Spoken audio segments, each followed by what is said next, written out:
ijó ti yá ọlọ́jọ́ ìbí o òní lọ́jọ́ ìbí rẹ ijó ti yá sẹ́ ọlọ́jọ́ ìbí o òní lọ́jọ́ ìbí rẹ olúwa ti ṣe ọrọ́dún èyí o ọpẹ́ ní fọlọ́run lókè ọlọ́jọ́ ìbí ẹ̀sọ́ máa jó òní lọ́jọ́ ìbí rẹ ijó ti yá ọlọ́jọ́ ìbí ẹ̀sọ́ máa jó òní lọ́jọ́ ìbí rẹ ijó ti yá. mo fẹ́ ká jọ bọ́ lọ́jọ́ ìbí dòde àríyá ká lọ bó lóríire yọ̀gbẹ́gbẹ́ ọpẹ́ ká bọ́ lọ́pẹ́ sọpẹ́ ọdún jọ èròyà kájọ délé ọlọ́jọ́ ìbí ká lọ bá láyọ̀ òun yọ̀ ṣẹ̀ṣẹ̀ ó yá o kájọ gbọ́ ṣẹ̀kẹ̀rẹ̀ ìdùnnú fọ́mọ ọlọ́jọ́ ìbí jó kájọ kọrin lùlù fẹ́lẹ́ yẹ gbọ́wọ́ ẹjọ́ gẹ́ngẹ́ jòjòlú ọjọ́ òun àná adúpẹ́ ó ti bàlágà. Barrister Adélànà Ìlọ̀rí lọmọ ọlọ́jọ́ ìbí ẹni tí ò mọ̀ kó wá gbọ́ pélé olóríire ni mò ń rè mo fẹ́ gẹṣin orin kíkí délé ẹni ayé yẹ mo fẹ́ délé èèyàn mi tòótọ́ mo fẹ́ bẹ́ni mi ọ̀wọ́n yọ̀ ṣẹ̀ṣẹ̀ ọjọ́ lọ́jọ́ tá a bí lọ́mọ tuntun òkìkí gbalé ó gbàgbóró ìròyìn délé ó dóko ọjọ́ ńlá lọ́jọ́ tá a bí Barrister mi ọ̀wọ́n akọni níwájú adájọ́ adira ọ̀rọ̀ bí ẹni dira ogun ẹni kò mọ̀ ẹni mọ̀ òkò ìbẹ̀rù fún gbogbo lọ́ọ̀yà ní kóòtù ẹ rí òròmọdìyẹ ìjọsí ti wá dàkúkọ gbàǹgbà tó gorí ọ̀pẹ lọ lé téńté ìkókó ọjọ́ òun ó ti wá dẹni ńlá ọpẹ́ fólúwa ọmọ tuntun ìjọsí ti dàgbà ó ti tóra rẹ̀ wò ṣebí lọ́jọ́ tọ́jọ́ kẹjọ ìbí pé lọ́jọ́ ṣúná lọ́jọ́ ìsọmọ lórúkọ ọmọ ló gborúkọ tuntun Olúwaṣọ̀mí Adélànà ọmọ Adédèjì Olú Ìlọ̀rí lórúkọ tí bàbá fún Èdùmàrè lu orúkọ náà ló ń tẹ̀ lọ́dún tí mò ń wí lọ́jọ́ karùn-ún oṣù karùn-ún ẹkú ọwọ́ lómi ló gbẹnu tarúgbó tómi dán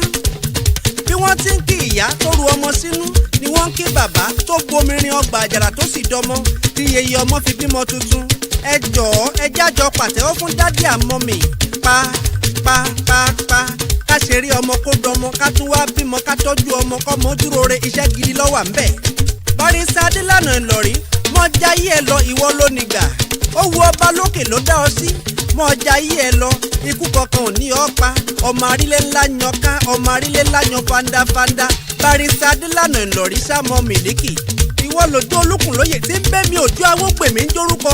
òjò akítíkorí jẹ́ǹgẹ̀ tí ẹlẹ̀ ọ̀nà fún ogbégúngún ẹja òjò jà lọ́jà ó délé ó kọyán ará ilé ò mọ̀ pé òjò jà lọ́jà ará ọjà ọ̀sùn mọ̀ pé òjò délé ó kọyán òjò tí ń wẹ̀ lódò táwọn ọmọge náwó ọṣẹ èyí pé tèmi ni ó gbà tèmi ni ó mú òjò olúkùn lóye tèmi ni ó ṣe òjò òsì ń lọ ọmọ adìyẹ ń dàgbà òjò ìbá wà nílé àti pàyà ẹ̀ jẹ ọmọ wọn ni ọ́ lẹ́rìn jiyàn Èkìtì ọmọ ọba ni ọ́ bá a pè ọ́ lọ́ba lọ́la èèwọ̀ kọ́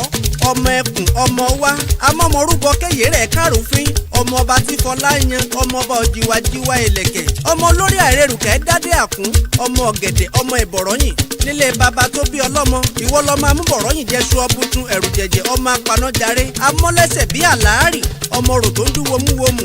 ọmọ ọba tó ń faṣẹ́ mutí Ìlọ̀rí àkútè ó di bí ọmọ asọ̀rọ̀ lójú ọlọ́rọ̀ kọ́lọ́rọ̀ ó gbọ́ bọ́lọ́rọ̀ bá gbọ́ kí lọ́lọ́rọ̀ ó ṣe ọ̀dà jìnnìjìnnì bọ́mọ ojú òdèrò gíríwọ́dọ̀ jákàdì tó bá di pé ká bá ní rojọ́ kẹjọ́ yanjú Barrister Adélànà ni mo mọ̀ tó mojú ẹjọ́ ó mojú òfin ó mọrú ikú tó pòfin gan ni kò ṣẹ̀ṣẹ̀ mọ́ rojọ́ fún ni lárògùn rége ọjọ́ pẹ́ tí mo ti mọ Barrister ṣé bí ìwé àkàdájú ṣáká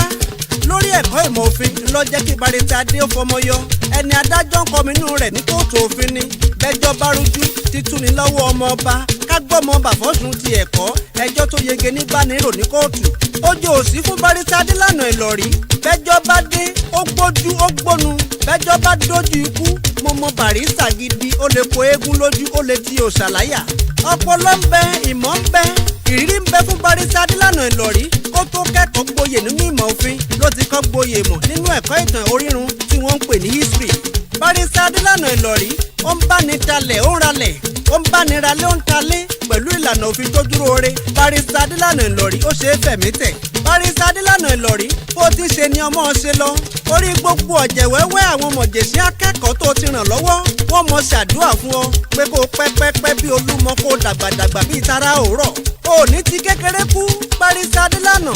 ọmọ bàbá Adédèjì Olú Ìlọ̀rí ọmọ màmá tí ń jẹ́ Mẹ́sí bámi kí màmá rẹ obìnrin rere nílé ọkọ aya àtàtà ayaba Ìlọ̀rí àkútè àdúrà mi rèé fún ọ onírógun alápèédá lórí ẹjọ́ àkóbá kankan ò ní dé bá ọ nílé ẹjọ́ ọmọ rojọ́ yege ni Èdùmàrè ọlọ́jọ́ òní kò ní jẹ́ orojọ́ kùtà ní kóòtù ó dàgbà ó dògbó wa pẹ́ láyé igba ọdún kan òní ení ni ó fi ṣe congratulations ó kú oríire happy birthday Barrister. Ijó ti yá ọlọ́jọ́ ìbí o òní lọ́jọ́ ìbí rẹ̀ ijó ti yá sẹ́ ọlọ́jọ́ ìbí o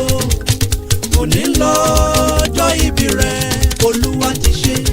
ọrọ́dún èyí o ọpẹ́ ní fọ́lọ́run lókè ọlọ́jọ́ ìbí fẹsọ̀ máa jó òní lọ́jọ́ ìbí rẹ̀ ijó ti yá ọlọ́jọ́ ìbí fẹsọ̀ máa jó òní lọ́jọ́ ìbí rẹ̀ ijó ti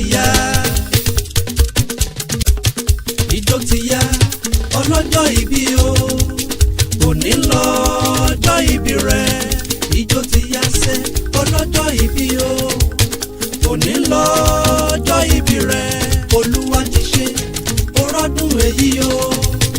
ọpẹ́ ní fọ́lọ́run lókè ọlọ́jọ́ ìbí fẹsọ̀ máa jó òní lọ́jọ́ ìbí rẹ̀ ijó ti yá ọlọ́jọ́ ìbí.